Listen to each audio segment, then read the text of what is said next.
fabel. Mengenai struktur fabel atau cerita fabel. Dari pembahasan kita kali ini, adakah yang ingin bertanya? Ada. Yakin? Yakin. Oke, kalau begitu ibu yang bertanya kepada kalian. Bisa? Bisa. Oke. Coki.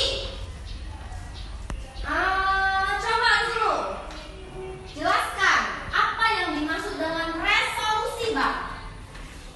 Resolusi adalah sebuah saran dari Apa? Sebuah saran? Resolusi adalah saran atau pemecah masalah dari sebuah komplikasi. Nah, dari sebuah komplikasi. Oke, tepuk tangan dulu untuk Coki semua.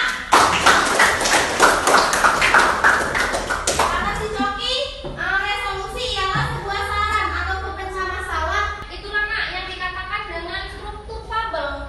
Jadi di dalam alur cerita fabel terdapat struktur fabel yang mana ada 4 struktur. Ada orientasi, komplikasi, resolusi, dan koda. Paham semua? Paham, Bu. Ada yang ingin bertanya seputar struktur tersebut? Saya, Bu. Oke, coba tanya, Kak. Dalam struktur fabel kan ada koda. Ya. Apakah koda diwajibkan ada di struktur fabel? Oke. Bagus pertanyaannya. Siapa namanya? Cindy. Tepuk tangan dulu untuk Cindy. Oke, dengar ya. Cindy tadi bertanya, Bu, di dalam cerita fabel kan terdapat struktur yang mana struktur tersebut dikatakan dengan koda. Nah, baiklah, sebelum kita mengakhiri pelajaran kita hari ini, Ibu berharap materi yang Ibu sampaikan bisa diserap dengan sebaik-baiknya dan dapat dipergunakan untuk kedepannya. Amin.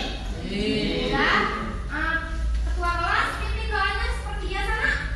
Sebelum pulang, mari kita doa dimulai.